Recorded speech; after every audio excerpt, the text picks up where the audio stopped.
So in the previous video we'd have seen that we were doing the brakes, the wheels are all back on, torqued to the right torque, and I believe it's actually time to get her started and reversed out of the shed. I've actually opened the door, and what we'll do is I live on a private road, so we'll take her out and we'll go up the drive and along the top road and back and see how she gets on. So let's go and do that. So that's us in the car, and I think we're ready to go for a wee test drive. So let's get her started.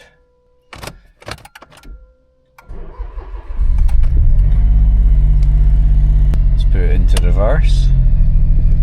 Let's see if I can get reversed out of here. Oh, did I take the ramps off at this side? Yeah, I did. Oh, the handbrake, of course.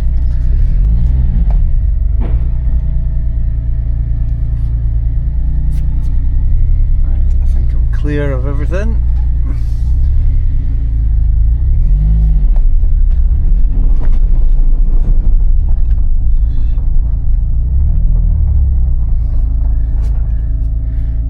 So it's a car outside, so let's have a quick look at her in all her glory.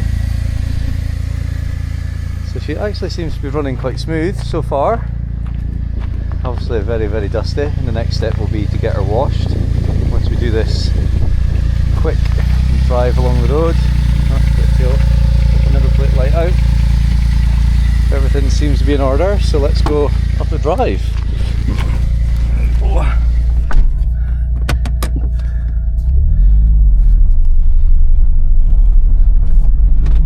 Just don't want to go too far and too fast.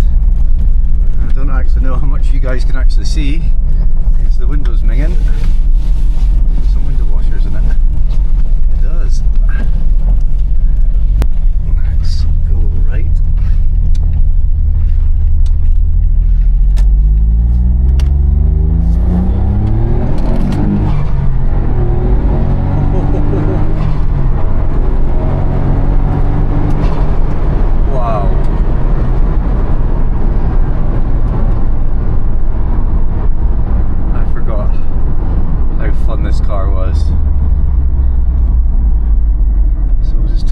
Here because obviously I want to keep on to private roads.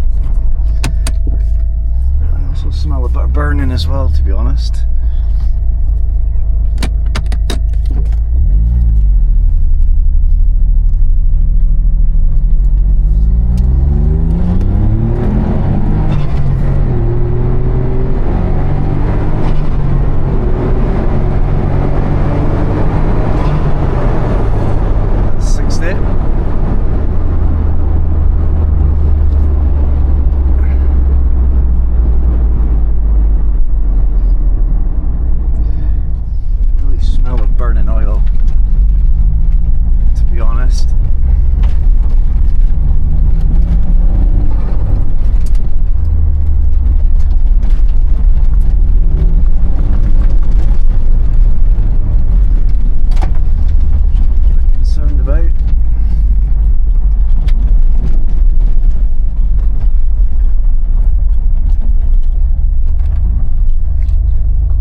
Making that smelly noise.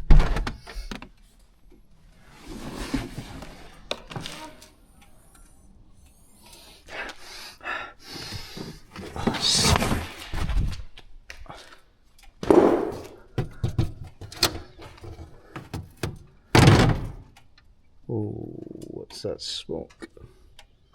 Don't know if you can see that on the camera. What is that? Smells like oil. Could it just be some excess oil leaking, or is it something more sinister? Right, I'm going to investigate off camera, but at least that's the first drive over. And yeah, we'll see what's going on with this burning smell. Hello, and welcome back again. I don't know if this is middle of a video or the start of a video or what the hell is going on, to be honest. But in the previous video or previous clip, you'd have seen that when I took it out for a test drive, there was some oil smoke coming from the back end of the engine, and when I put the engine in and did the first test fire, I did have a suspicion that there was something leaking, but I thought and hoped that it was going to be just the fact that there was something sitting in between, you know, all the recessed bits of the engine. But looking online and basically doing a bit of investigation with a boroscope, it seems to be that it's coming from the rocker cover, which is obviously this bit here that holds all the valves and the cams and so on. So it looks like that I'm going to have to take all this off again, and I'm kind of hoping, and I'm just waiting to look online to see that I can do it without dropping everything again, because I just really can't be bothered, to be honest. I'm a bit at the end of my tether. I thought I was coming to the point that everything was getting back together and, you know, way to go for an MOT and do the nice things like put leather seats in and, you know, the paddle shifted steering wheel. But now we're back to engine problems. And to be honest, there's something wrong with the starter. So I feel like I have to load it again, but we'll see how we get on, and yeah, I guess you'll see what way we have to go. So looking at it, I've came to the conclusion that I'm going to have to lower the engine at least onto the loading poles, these things here. Take everything down so I can get access to everything down there. I just can't see how I'm going to get it any other way. What I'm going to do is I'll strip what I can from here. Obviously I've got fuel lines and things to do. Yeah, we'll get the engine lowered and everything back off again. Bit of a pain, but hey, life's like that. So that's me got the car to this state. So I've taken the back bumper off, the wheel arches, obviously to get to the back bumper I had to take all this out, and everything is sitting over there. So it's now 9 o'clock at night. It took me just under an hour to get to this point, but I'm going to get my daughter to bed and we'll come back. We'll start disconnecting what we need to get it back onto the loading bolts, and then we'll see what access we have at this point. Rocker cover gasket arrived and got it installed. It was a bit of a pest and didn't film. I just wanted to get it done. Had some Matt Armstrong Wi-Fi, as you can see on the screen. But when I put it back together, I did forget to put the crash barrier, so I then had to take the windows and the bumper back.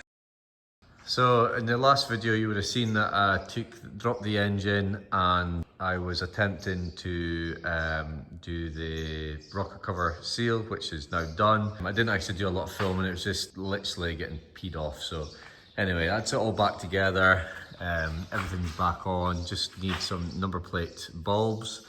And I've put the under tray back on just now. So that's all done and dusted, as you can see. And the next stop is that I'm going to get the car lowered and then do some finishing touches just to make sure that everything's okay. So we'll see what's next. So that's it off the ramps again. I'm just away to get that box there cleaned up. I'm going to have to take it into the house and put it in the shower because my jarter's broken. We'll get that dropped in, and then it's just a case of waiting for the number plate lights, which I will get tomorrow. And then this is now Monday, but I'm actually busy for the next 2 days helping my friend move house. So on Thursday, we're going to get her booked in for an MOT and we'll see how we get on. So I'll go and get that washed, get it all in there, and then it's a case of getting it in MOT and see where we're at.